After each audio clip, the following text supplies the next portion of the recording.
become an excellent Toastmasters? How to become an excellent Toastmasters? Real poem.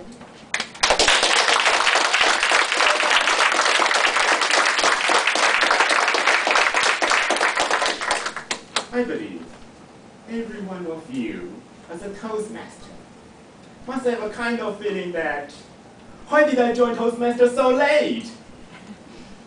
When we were young, we were so creative. We have so much potential.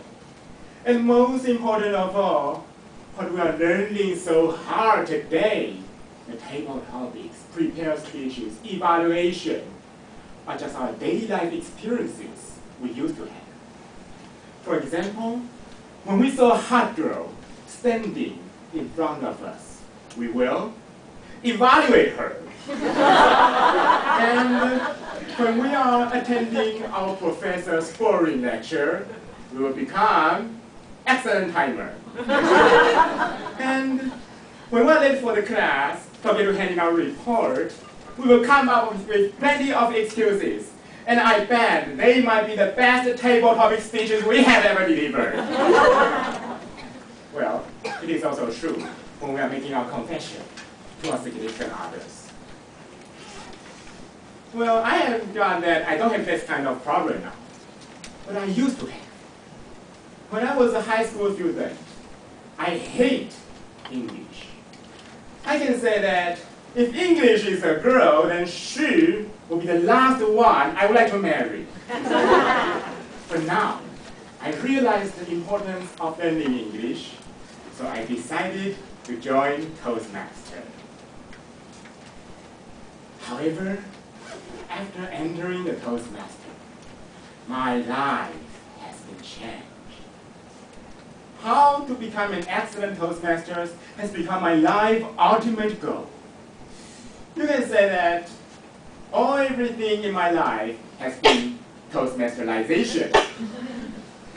The first sentence, when I met the others, I said used to be, hello, hi, or how are you? But now they usually become Toastmasters of evening, my dear fellow members, and most welcome guests. Or, join Toastmasters, you can make a difference. Join Toastmasters, it is your stage, together we share. Join Toastmasters, and join Toastmasters. Well, it is crazy, but the crazy thing didn't stop here. When it comes to my seminar, lab meeting, or group presentation, Toastmasters will always remind me that I should use what Toastmasters C7 project taught me, research a topic to take research on my professor's taste. When it comes to, for example, this professor, he put emphasis on outstanding personality and vocal variety. So when I'm standing in front of him, I should use high pitch or low voice. So that he will thought, what's you're such an expert. As to this professor, these professors put emphasis on the interaction between the audience and me. So when I'm standing in front of him, I should use my eyes to look into her eyes with a big smile on my face. So she thought, wow, your presentation is so touching.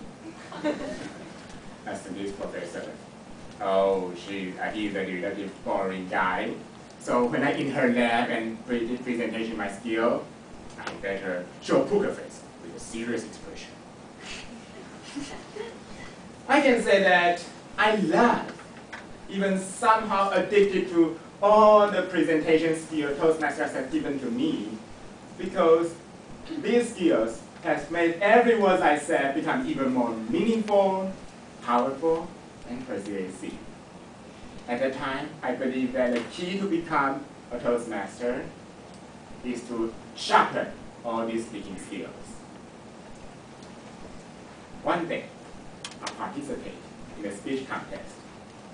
And at that contest, I noticed that some of the audience have lost their attention due to the marathon-like speech contest.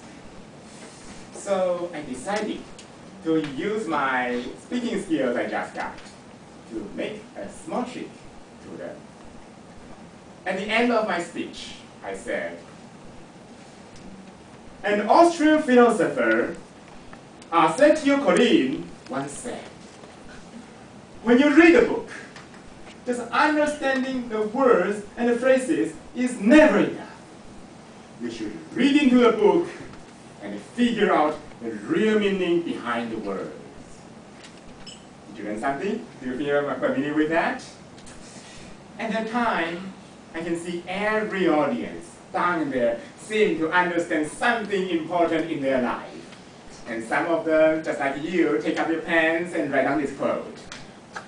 But what they don't know was, actually the quote itself was created by me, and the most important of all, the words, the man, acetylcholine, is not even a man's name.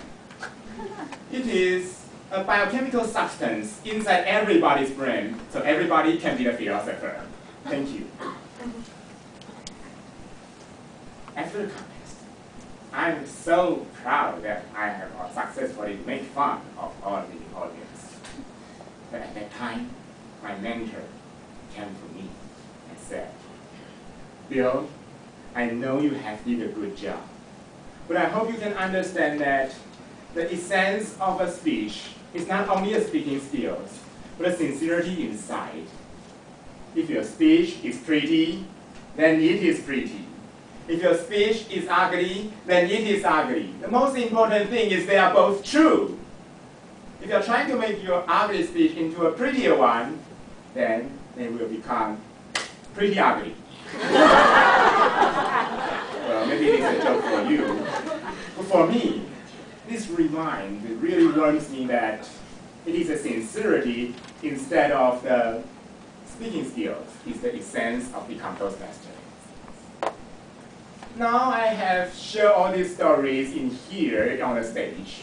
After experiencing all these somehow ridiculous but funny things, if you ask me how to become an excellent Toastmaster, well, I would say, a Taiwanese philosopher Bill Penn once said, to start, you don't have to be good. To be good, you have to start. Just share one story sincerely with one speech at a time, and you will find a way to become excellent Toastmaster. Contest ready.